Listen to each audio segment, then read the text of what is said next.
Welcome into Basketball by Association. The Arky is trying to keep his kids quiet and napping edition. My name is Arky Shea. That is Joel C. Cordes. Joel, how about this?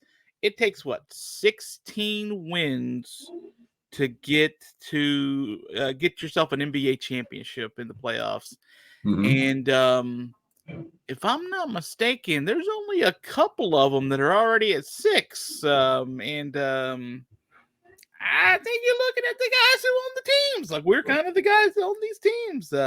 You wouldn't know it by the shirt you're wearing, but it's not the Portland Trail Blazers. But I'm agnostic when it comes to supporting the league.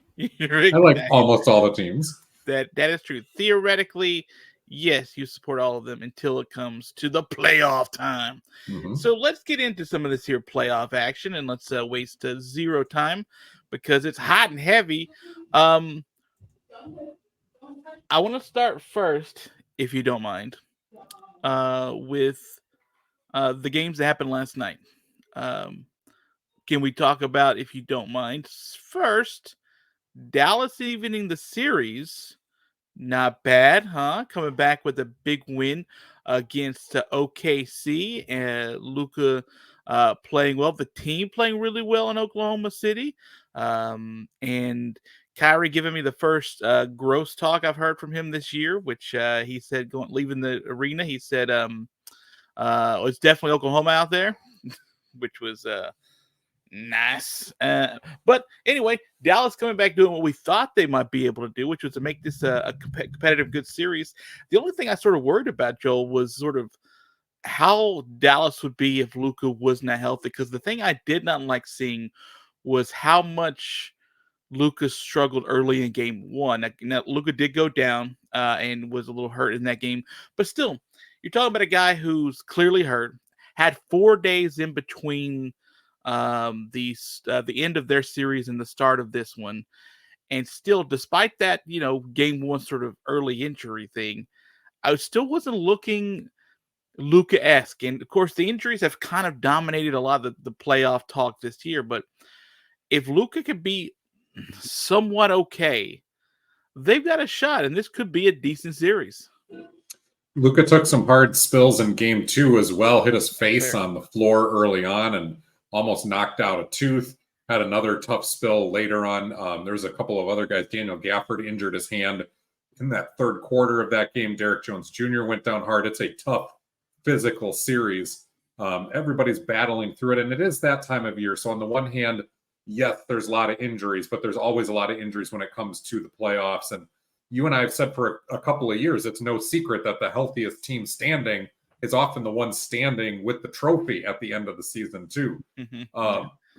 Dallas, they changed some things up, and it's similar in a way to what Cleveland did in order to even their game two with Boston and even their series. Dallas pushed the pace a lot more. They were a quicker team this year than they had been in the Luka era, and they made a much more concerted effort of trying to get defensive rebounds, and instead of just get the ball to Luka and let him trot the ball down, and then they get into their offense against a loaded, athletic Oklahoma City defense. They were outletting a lot more. They were backdoor cutting a lot more. They were making decisions a lot quicker. And truth of the matter is, the ball just started to go down for some of their role players. They started to make shots. There was a lot of missed shots in game one for the Dallas Mavericks. And that was very similar to their game one against the LA Clippers. They couldn't find the basket. I think especially in OKC, that crowd gets behind the Thunder. If you've got, role players that this is their first semifinals appearance, that's true of PJ Washington. That's true of Gafford. That's true of Derek Lively, obviously the rookie, Josh Green, Dante Exum. Those are guys who in game one coming into that situation, even if they've played in Oklahoma City before, the rim's just going to be a little bit smaller. But having another couple of days there to practice, they were much more confident, and a big help. Tim Hardaway Jr., who was unplayable in game one. I mean, he was on the floor, but gave them nothing with all the rust that he had. 17 points in 19 minutes. PJ Washington, 29 points, 11 boards in his 40 minutes, and very helpful defensively. Dallas was active in the passing lane. They were just, this is so cliche, but in this case, it's absolutely true. And in Cleveland's case, it was absolutely true. They were the more aggressive team offensively and defensively, and they just played the lanes better, and the ball cooperated for the role players. Yeah, I think it's sort of fair to say that, sometimes when you look at some of these games, we're about to talk about another one last night where one team's buckets just kept going in and another team's shots wouldn't. Mm-hmm. Um, that sometimes you get those, sometimes you get those, and it's fortunate for Dallas because they were about to be in a tough hole, but they Mm-hmm. were going to have that tough 2-0 hole if they had it coming back home. And that wouldn't be the worst case scenario potentially for them. Um, but yeah, I agree with you that this was felt more to me like a case of just things went right as far as the ball going in. I don't think there was a ton of change in what Dallas was doing overall. I don't think that they looked particularly better in what they were doing. I just think that the result ended up being better. And They that's brought my more energy. They brought more energy, and Did they you were think so? Did you rewarded think it was for more it. energy in game 2 than 1? Because I mean, for me, They it's hard to sort of see that sometimes, but unless it's like really noticeable. And I didn't notice a they ton of it, but they defended, I think, as hard, but they defended smarter in game 2. They played passing lanes instead of just playing up against these athletic Thunder players who were backdoor cutting them a lot when they tried to overplay the man. So they played the lane a lot more this time. That effort on the glass felt relatively the same, but they were able to generate more steals. I think the energy difference, though, was offensively, where you saw a lot more backdoor cutting, and it wasn't just about watching Kyrie or Luka make a move and then make a pass. And they were also getting into their offense earlier in the shot clock. That was part of the outletting down court, getting some easier baskets. Getting into it at the 19-second mark instead of the 14-second mark makes all the difference in the world a lot of times. And then just being more decisive with it. If you can survive a night up in Oklahoma City where Kyrie Irving gives you 9 points, yes, he had 11 assists, but you never felt like Kyrie was having a bad game, even on 8 shots. He was that active defensively, that active moving the basketball. He was getting in there into the passing lane, and that was indicative of everybody who was out there. It was a much better cohesive team effort.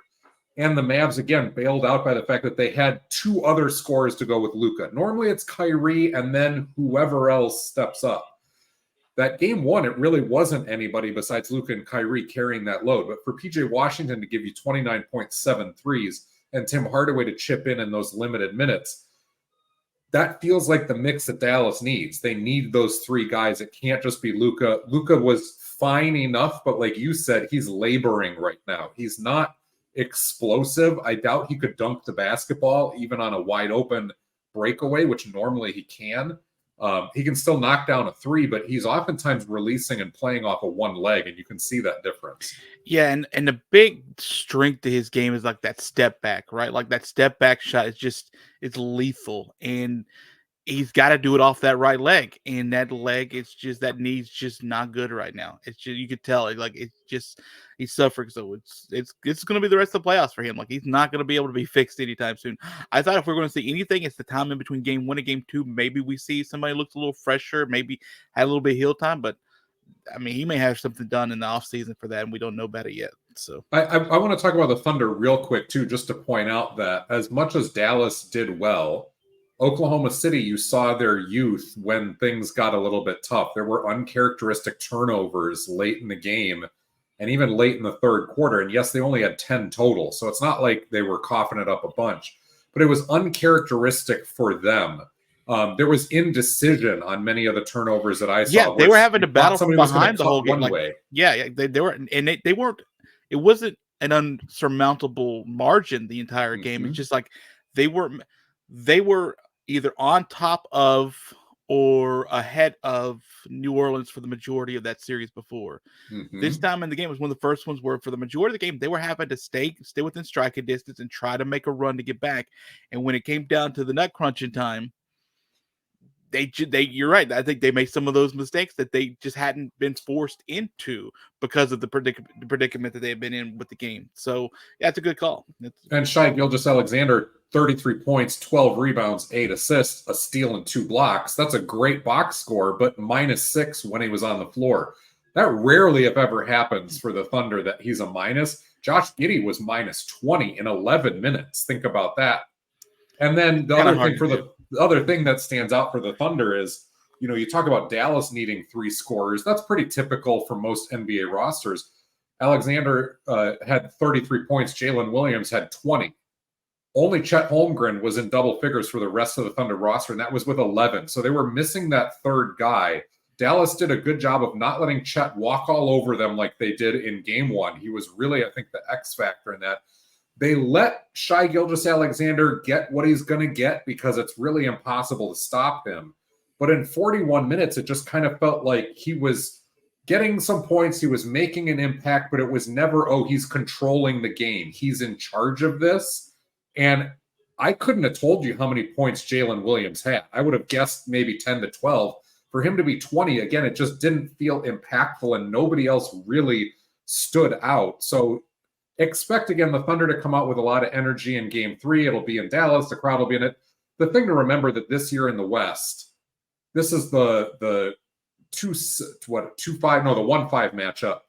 7 games separated these two teams in the regular season standing. So it's not as if the Thunder have proven themselves to be head and shoulders better than Dallas, just slightly better. And they're going to have to work for this one big time. Dallas has got enough veterans to make this interesting. They do. And that's why we'll go to another game or another series based off this.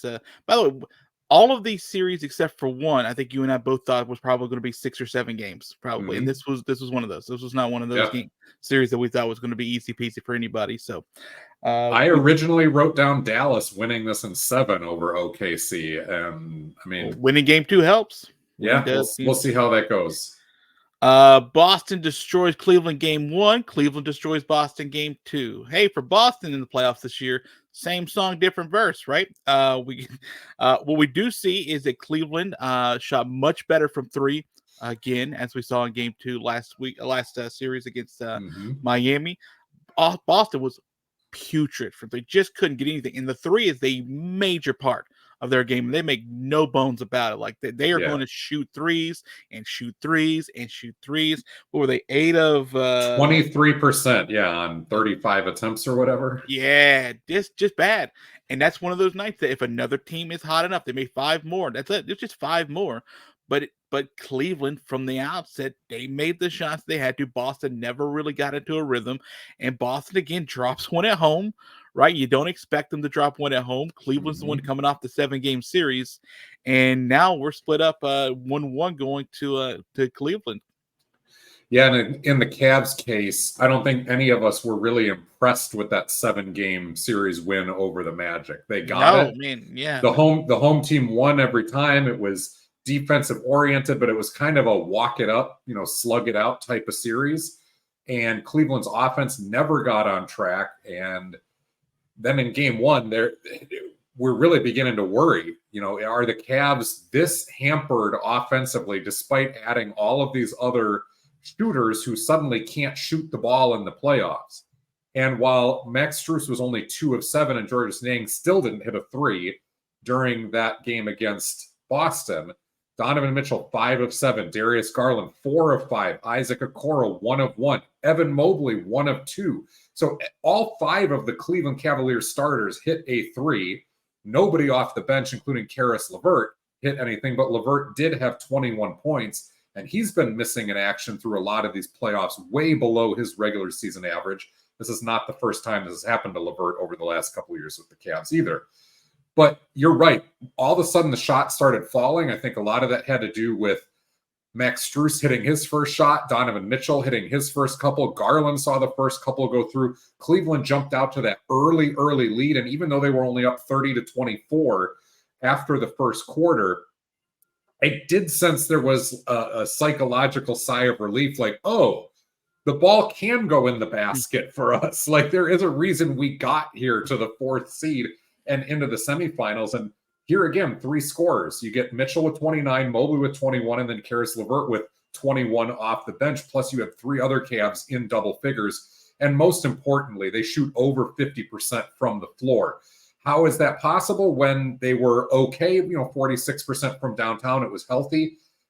The Cavs pushed the pace, again, outletting up the court, moving it quickly up the court when the ball handler had it, and then backdoor cutting the crap out of Boston. Probably even better than Dallas did against OKC. The Cavs stopped setting one screen for Donovan Mitchell or Darius Garland and just parking their shooters who couldn't hit shots in the corners. There was movement away from the ball action. Anytime Boston overplayed, which they typically do because they're a pressure defense, not only do they have the individual defenders, but the team concept as well in Boston.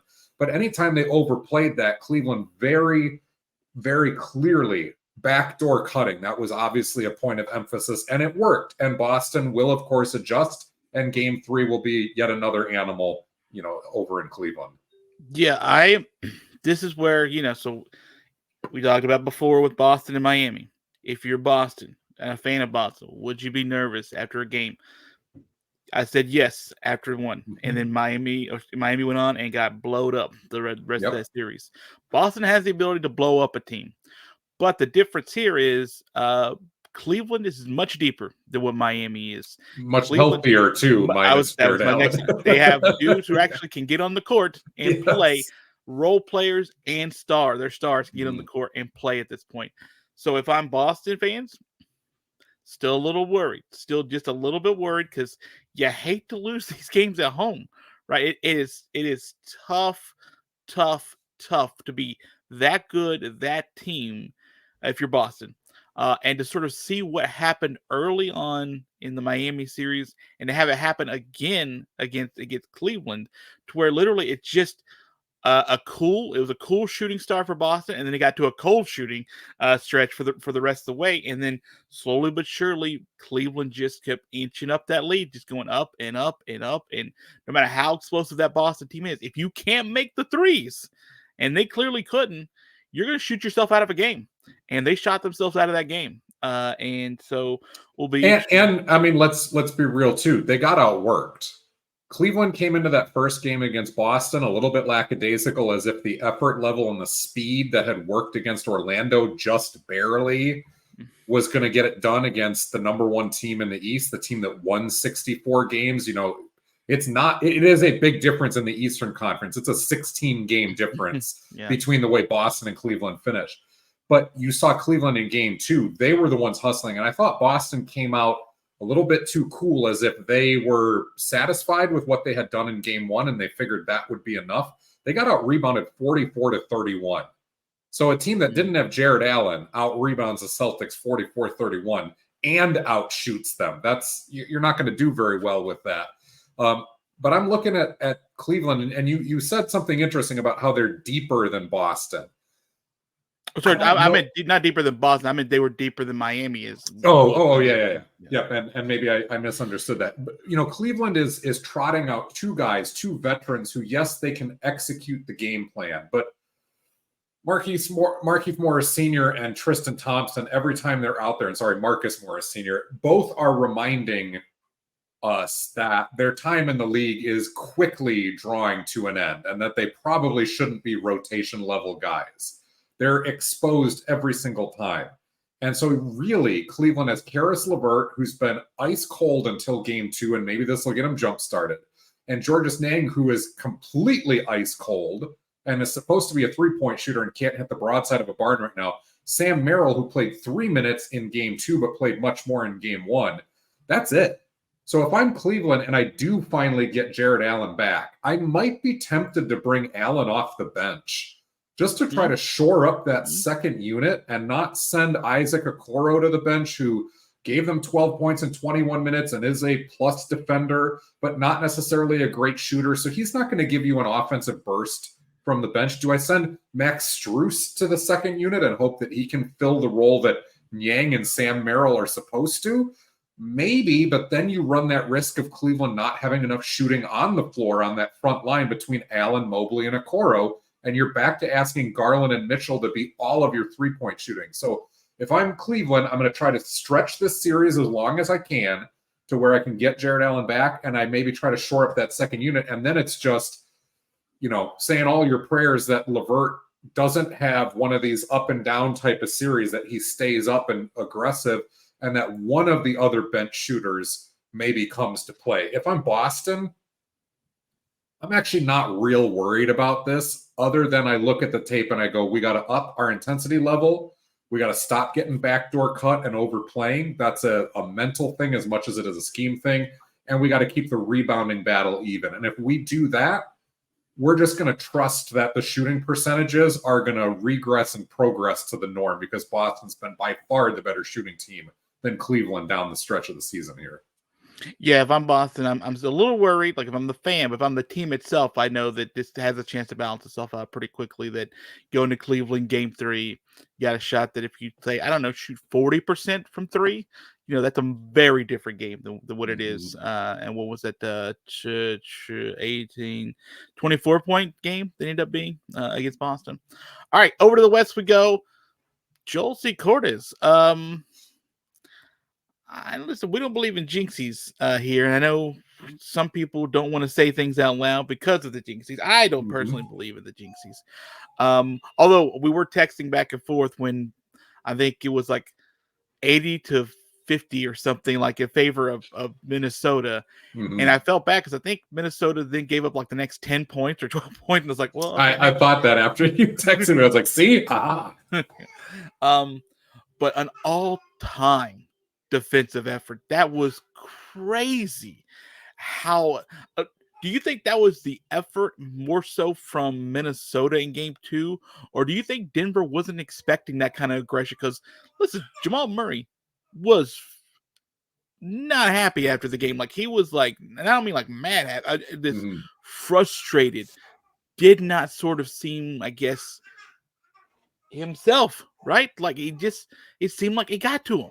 Like it got to all that constant full court pressure, which they were not expecting clearly, got to them. So I want to know from you. It was a great effort defensively from Minnesota to be able to be up 2-0 in this series. But do you think that's more Minnesota's game plan when it happened, or do you think that Denver was sort of caught off guard by that and did not adjust very well? There's no way that Denver should have been caught off guard because they play in the same division as Minnesota. They saw them 4 times during the regular season. They matched up with them last year during the playoffs. Minnesota has built this season on their defense, and it's been the number 1 defense both in the regular season and the postseason. So that part is no surprise. Where Denver might have took their foot off the gas pedal a little bit was the game time decision essentially of Rudy Gobert's not going to be here. Oh, that's a different Minnesota scheme than normal. And yeah, they'll be good defensively, but we're going to be able to try to get some things done. And when Minnesota instead was swarming and hounding, and guys like Karl-Anthony Towns, who, is an iffy defender at best, had probably his best defensive game of the season and really did a nice job of walling up Nikola Jokic, making him work. Jokic was 16 points, 16 boards, 8 assists, but 4 turnovers, all of those in the first quarter, and minus 16 for the game. That was where I think it was unexpected, and then Denver just couldn't they couldn't adjust. But I also think frustration set in because it was one of those nights where not only was Denver not hitting 3-point shots, they were 9 of 30 for 30%. But even point blank at the basket, the ball was just not cooperating at home. And Minnesota was extremely physical, and the refs were letting them play. And it is one of those classic games where things just snowballed out of control. I had a lot of people who texted me either during the game or after the game, fellow Wolves fans or NBA fans who know that I'm a big Wolves fan. And I think you're probably the 3rd or 4th person who said this is one of or the best defensive efforts I have ever seen. It was nuts. It was nuts, man. Like, look, Jamal Murray, he has seen everything in this league, right? Like, and Jamal Murray was visibly on the court, frustrated. And 3 of 18 from the field, 0 of 4 from downtown. Jokic is making turnovers you just don't see him make, right? Like, this team was baffled from the very beginning of that game, and you just don't, in today's offensive NBA, you just don't see those kind of, in the playoffs where 2 teams are fairly similarly like matched up. You just don't see those kind of efforts, especially those efforts to just frustrate a team wholeheartedly for like the entire game. second, third efforts, not only on double teams and traps, but on closeouts. And the rotations were about as perfect as they could be. When somebody did get beat, the next defender was up, and the guy who got beat was flying to the opposite side of the court to go cover the backside the way that they're supposed to. So it was a good game plan. It was good execution. It was one of those nights where the Wolves shots more or less were falling, although their numbers don't like scream off the page. It was fine. That was the whole. Yeah. That was their whole defense. And I'll tell you this: we talked about before the series. Anthony Edwards, was he going to have a couple of these 35, 40, 45-point games? Mm-hmm. He has showed out the first two games. Anthony Edwards has been every bit of what's advertised coming into this game. He had 27 in game 2. Towns had 27 and 12 as well. And then just two other players in double-figure scoring both came off the bench. Naz Reid and Nickeil Alexander-Walker, those were the usual suspects for that Wolves bench. They both chipped in 14. So, yeah, Minnesota only scores 106. You can see that it's kind of a slugfest, and even Minnesota was a little bit below what their average would be. Just going back to Minnesota now as the series shifts, this has got to be something that the Wolves build off of, not something that they're satisfied with. But they also have to be careful that Denver does not make an adjustment with their incredibly smart players, their incredibly smart coach, and the three-time MVP, I should say, in Nikola Jokic, who is the best passing big man of all time, to use that aggression against them. Because the next adjustment Denver will make is to try to backdoor cut the crap out of Minnesota for over pursuing everything. And they're going to try to get the ball out of Jamal Murray and Nikola Jokic's hands quicker before the double team is coming, but they're going to try to get it back to them instead. Right now, it's been initiating the offense out of those two to try to get Gordon and Porter and, Kentavious Caldwell-Pope, those guys set up. But watch for them to start running Jamal Murray off of things instead of having him on the ball. Watch them to be able to get the ball to Jokic with 10, 12 seconds and to go to work. Here's the other issue within this series, and this will be the last thing for me, that, again, it comes down to what you said at the top of the show, health. Murray is dealing with the calf issue. Caldwell-Pope is visibly banged up and has been a shell of himself, even during the LA series. Michael Porter Jr. has had some issues. Reggie Jackson really shouldn't even be out there playing. Like, he's out there gutting through it right now, but he's falling over repeatedly when he's out there because his balance is not there.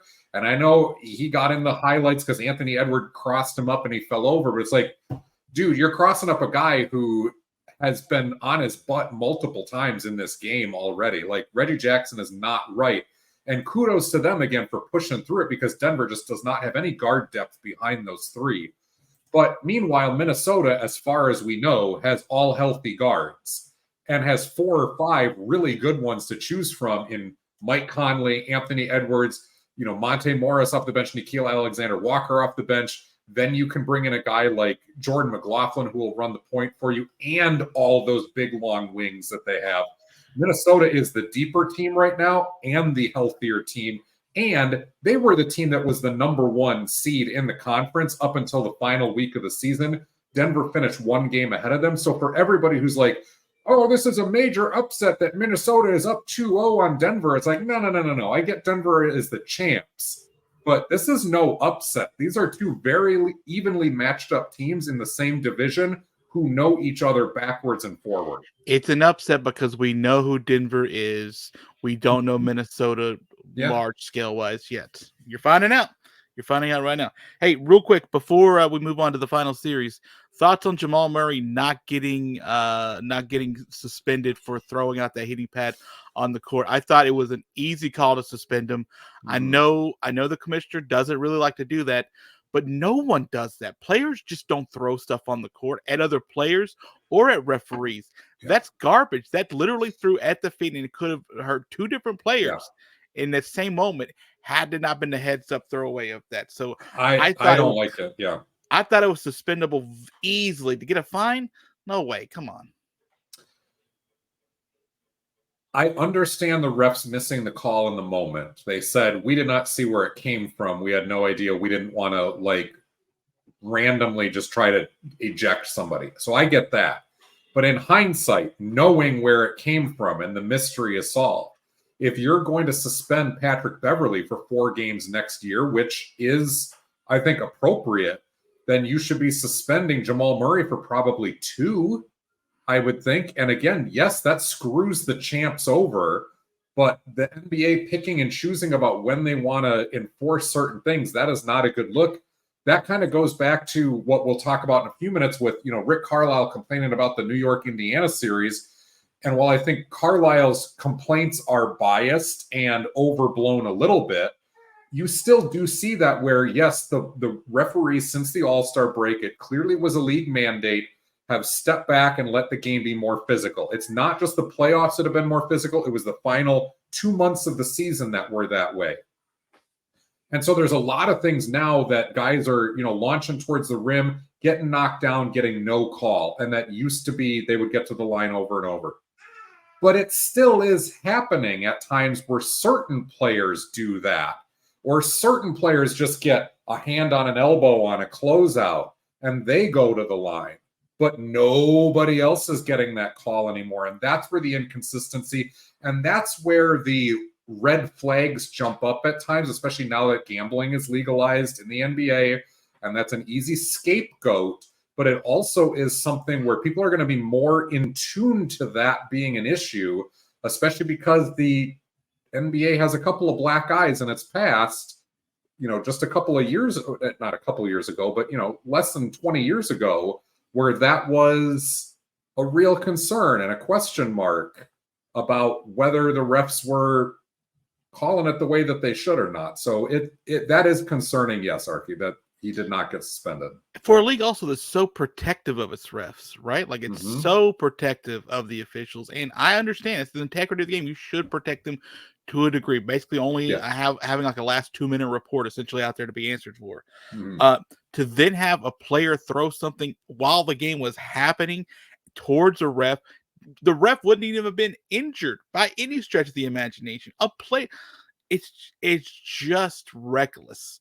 And it was so surprising when I saw it on the floor, and what's his name had to throw it off the court.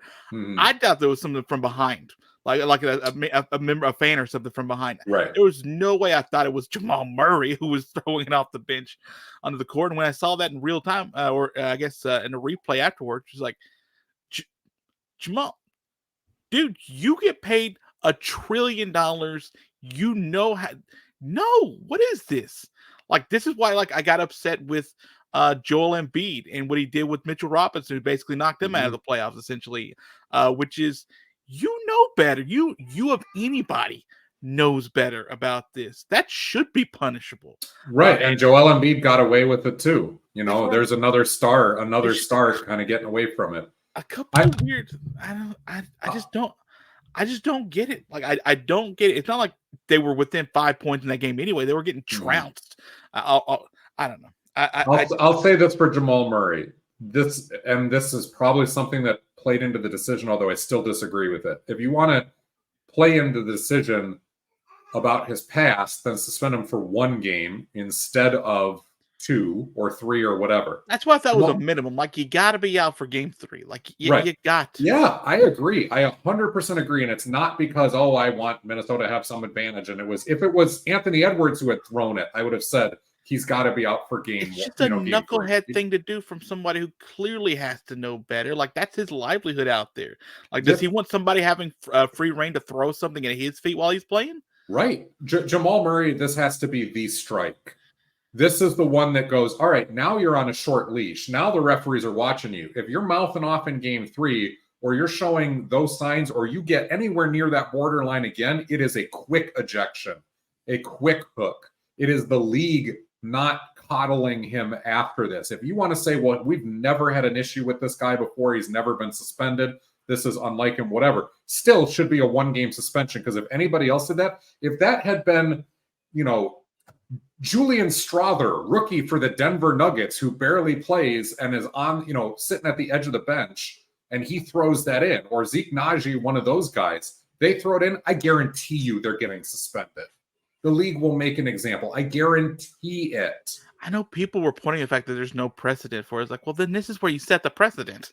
The reason there's no precedent is because no player throwing stuff on the floor before. But when it happens, guys get ejected if they leave the bench, right? Right. Sometimes, unless you're Mike Malone, who's allowed to leave the bench. Get in the immediately referee's after face, just start scribbling, curse him out, say all of the magic words, not just one of them, all of the magic words. I'm sorry, and doesn't even get teed up. Did you say it was not a freaking charge? Is that what you said? It's not a freaking charge? Doesn't even get teed up. Those are the things that make you go, what is going on here? And how can, I can understand one referee missing it, but how can three? Yeah. How can three? That's where the questions arise that are valid, and the league needs to protect against that. I think there's a chance we see the weird rule added this offseason, where if something winds up on the floor, they're going to go be able to replay it. I don't remember what game it was this season, but I saw somebody lost a water bottle onto the court, and the bench got teed up. They didn't know, it got kicked. Somebody kicked it out. It was not intentional. It was late in the season. I don't remember the game. It was just a regular season game. But the water bottle came out on the court. Somebody had kicked it. The refs were upset that had happened. They teed up the bench, not to a specific player. That seemed valid. Yes, it was an accident, but come on now, you're getting paid to know where your feet are and whether you accidentally, bop the water bottle out or not. It's a stoppage of play. So why wasn't this? I don't know. Moving on. Yeah, so let's get the final series out here. It's the New York Knicks up 2-0 on the crybaby Pacers.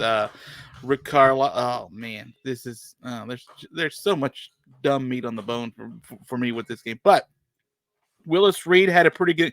Jalen Brunson had a pretty game. So Jalen Brunson can't really tell where he got hurt. Calls to come out of the game. It's fine. OG Anunoby happens to be playing maybe the best playoff game he's ever played. Yeah. He just maybe, I guess it actually probably is the best playoff game he's ever played in that first half, keeping the Knicks in it.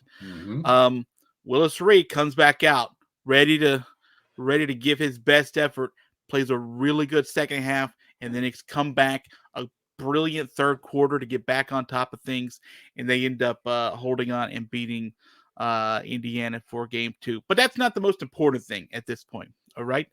Because the Knicks will move on to game 3 without OG Anunoby because he ended up getting hurt in that game. The Knicks are down to 4 basketball players. It feels like the Tom Thibodeau will even want to play. But let's first start with some of the off-the-court stuff from Rick Carlisle, who has been fined $35,000 for criticizing the refs. He's also sent what he calls 78 missed calls in the first 2 games, which, by the way, have there been 78 plays? I don't know. Feels like a lot of missed calls. But it has been what I would say, at the very least, an inconsistently called series. Now we can go back to Miles Turner and what happened at the end of game 1, right? Where he sets the screen, he gets called for it. The NBA even said afterwards that was actually a pretty good call in their final 2 minutes. That was the right call. I thought it was the right call. Miles Turner afterwards says, "Hey, I'd like to see the 2-minute report because that's pretty terrible." So the NBA comes out with this 2-minute report, finds 4 other missed calls. I think 3 of them were against him. They missed him with a defensive 3-second violation. Another, I think, moving screen violation that they missed on him. So he wanted the 2-minute report. 2-minute report decided it was going to crap all over him. And then Rick Carlisle hates the way this has been officiated for the first 2 games. I'm trying to think what you think, or find out what you think, which is this a case of just an inconsistent series being called referee-wise for both teams? Or do you think the refs are in on it? Huh? Is the NBA wanting the Knicks to go to the Eastern Conference Finals? I'm sure the NBA would love for the Knicks to go to the Eastern Conference Finals. Absolutely. But when I've been watching these 2 games and the way that they're refereed, I think that Carlisle could have plenty to beef about from that game 1. Less so, much less so, I thought, in game 2. And I was on the lookout for that sort of thing. Indiana, like you said, there was missed calls that Indiana got away with. Indiana got put on the free throw line consistently throughout the game. They shot 17 free throws. New York shot 22. It wasn't a large disparity. I saw missed calls on both sides. Anybody who's followed this show knows I am absolutely not a New York homer. I'm not, I don't know what Rick Carlisle is seeing so much from game 2.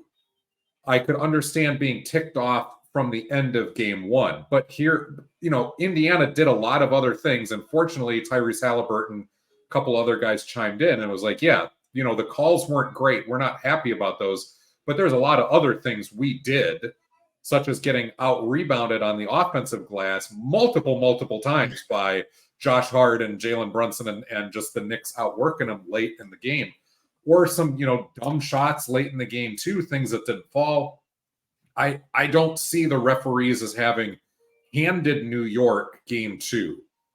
I did think that the calls could have gone differently in game 1, and that being the tighter game, the 4-point loss might have been a little different. But here's what I want to see. Typically, the home team kind of gets the benefit of the doubt historically. At least it seems that way. In playoff games a little bit more than the road team. So is Indiana going to get that same type of benefit of the doubt when they go back home? And is it going to be harder for New York to, no pun intended, buy calls from the refs? So I don't look at this one as weirdly as I do the non-calls in the Denver series. And yes, it's easy to go, well, Joel, you're a homer there because they're playing Minnesota. I look at those 2 major non-calls in Denver and go, what is the league doing? Here, the jury is still out for me. And I know, yes, it's going to be biased for you as a Knicks fan, and you already said, Carlisle's being a crybaby, but take off your Knicks fan hat for a minute. And just as an NBA fan, were you seeing things that were egregious? No, in game 2? What I was seeing was a inconsistently called, right? Like it sort of didn't feel like, I don't mean like for one side or the other. I just felt right, because Indiana got those kind of. I just felt like the fouls were just. I felt like there were too many fouls called in that game, and I don't know if that tried to make up. Carlisle said they sent 29 plays from game 1 and 49 plays from game 2 for the rest to be able to choose. And the Knicks will be able to see that because the league says by the rules, like if you're going to send in those complaints, the other team gets to see those complaints that you're going to have too, which I think is pretty good transparency. Yeah. I also feel like I should get a download link for that too because I'd like to see what he's calling that egregious for 49 times in the game. I don't think it's been a particularly well officiated series. No, I mean they missed the kick ball, for example. The kick ball is ridiculous that they would miss that. I can't understand this. Like, I'm a Dallas Cowboys fan too, and I get this all the time for being a Cowboys fan. Not so much as the Knicks, because the Knicks have really, since everyone I know has been alive, haven't won anything. People are like, the refs, the NBA want the Knicks to go to the Eastern Conference Finals. So it's like, now they want them now. Like, they've had at least 8 seasons since they've been to the NBA Finals where you could have said they make this the year that they go to the NBA Finals and win it all. Like, if the league wanted that, they could have done that by now. Like, why is it now against this Pacers team that they want them to advance so badly? It's because the NBA is afraid of a potential Boston Indiana series. No, the NBA doesn't care. So. The NBA just does not care about that, I would say, because if they did, the Knicks would have a couple titles by now. Today's NBA doesn't. Today's NBA does not. I will say that back during the David Stern era in the early 2000s, in the Shaq and Kobe Lakers, it was very, very clear by the way some of those playoff games were officiated that something was going on. The Portland series, the Sacramento series. I think you go to Sacramento straight up and say, "Hey, this is the team." But I just don't see if people I understand the NBA wanting quote unquote the big market teams, right? What's Dallas doing in there, right? Like Dallas is not a big market basketball team. They're Like, I mean, they're a big market TV market, yeah. But like if you just put the Lakers and Celtics in every year, if that's all you care about, or if you care about just the stars, make sure LeBron's in or make sure Steph Curry's in, right? It's okay, but you want the league desires highly that Jalen Brunson and Dante DiVincenzo to be in the Eastern Conference Finals. I don't think it's that. I think it's just been a bad series for the officiating. It's not been great. Although I don't disagree with the Miles Turner the illegal screen call, the moving screen call. I mean his feet were moving. What do you want me to do? Like right, like just and if it's an illegal screen at 10 minutes to go in the game, it's an illegal screen with under a minute to go in the game. Like that's just the math just works out for me like that. Now, I don't know what the NBA is going to do for 78 for 78 calls, but I'll tell you this: the Knicks are for sure losing tonight.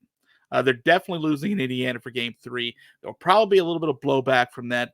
There'll probably also be, without OG Anunoby, it's kind of a big deal. Who had a tremendous Game 2, is having pretty good playoffs so far for the Knicks, and so they're big underdogs. And I think they're 6 or 7 point underdog for a good reason. They're gonna lose tonight, and then it's how Game 4 goes that I figure out where these two teams make that, because it may be a bit of an overcorrection on calls against New York. And it's going to be in Indiana. So like I said, some of that's going to be understandable, coming back home. But this is where Tom Thibodeau's bad habits come home to roost just a little bit. He's ridden these guys as hard as he can to get to this point. They've had a great season. It's not Thibodeau's fault necessarily, that Julius Randle's shoulder is hurt and Mitchell Robinson got a cheap shot when he was already hurt from Joel Embiid, blah, blah, blah. But his deep bench is not playing like 6.5 guys. Like he's playing like 6.5 guys. He look, was it Josh Hart that didn't sit for like 10 straight quarters? Yeah. He's 3 straight games at 48 minutes a game. 3 straight games. Yeah, he's not going to go deep into this bench. This is just this. I heard someone call this like the Knicks are kind of playing on like they're kind of built on sand right now. Like they're a good team. They've got a solid core if everyone's going to play around them. But because of those injuries, as we talked about, and because of where they sort of in what Tom Thibodeau kind of likes to do, and because he has not used any time during the regular season to develop the deeper bench to be ready for a moment like this. And I've been saying this for years about Tibbs. But here's the thing, and then we can be done with this show. Tom Thibodeau, this team isn't like all your other Tom Thibodeau New York teams so far. Like they're having to come back to start all of these second halves constantly in this series, and they can afford to do that because they got a Jalen Brunson type. They don't have to be on top of you from moment one and smother you to death. I think they'll try to do that tonight because they're definitely very much shorthanded. But that's just not what this team has been all year. This team has been, we got scorers, we can actually play at that level. But if we need to sort of halter down on defense and hunker down a little bit, we've got the ability to do so and got the dogs to do so. But we're not worried if we get down 10 or 12 points at halftime because they come back and they crush these third quarters for the most part. So if I'm Thibodeau, what I'm doing tonight, because my bench isn't ready, but I do have one guy in the rotation who played a total of 1 minute in Game 2. But he's been a Tibbs guy before. He's played the Pacers plenty of times by being in their division. I start Alec Burks tonight instead of OG Anunoby because that allows the starting lineup to stay basically intact. And then you bring in Precious Achiuwa and Deuce McBride off the bench as you have been doing for 20 minutes respectively, and you keep it intact. So you're going to miss Anunoby. There's no way to replicate what he does. But Alec Burks is a pro. He can hit some shots. He will understand the game plan. He's a Tibbs type of veteran. And New York just doesn't have any other options. There is nobody else on that bench short of spot starting Jericho Sims for 12 minutes, the first 6 minutes of each half.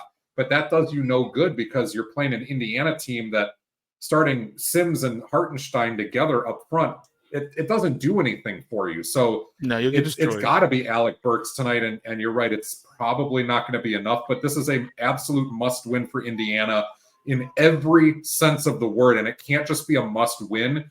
It should be a 25-point win. They got to run the Knicks out of the gym and strike while the iron is hot, because you don't know when Anunoby comes back. And all of a sudden this becomes that slugfest that the refs may or may not be involved in too, you know? Yeah, because after a game or two, the refs are going to forget all of these phantom calls that you think that they're getting wrong. So, all right, that's going to do it for us. Next time we talk to you, I think we'll have two conference finalists that we'll be talking about here that will be on this podcast. The sweeping Knicks and the sweeping Minnesota Timberwolves. Dare to dream. Dare to dream. Mr. Jinxaroo, you're worried about jinxes. I already told you the Knicks are going to lose. I'd wait on the side. I get to win. I bet the Knicks +7. Everything's I was going to say, yeah, you That's probably right. got money on them winning tonight. Why not? They keep it within a touchdown. You're good. Like, you're good. And if you win, perfect. You win and you win. All right, Joe, that's going to do it for us. Think about it, good people. Goodbye, good people. Find us on Spreaker, Spotify, iTunes, wherever you get your podcast for the audio-only version. If you want the video, it's on YouTube, where you can like, share, subscribe, all that good stuff. It has been Basketball by Association, and we will do this again next week. Thanks, partner.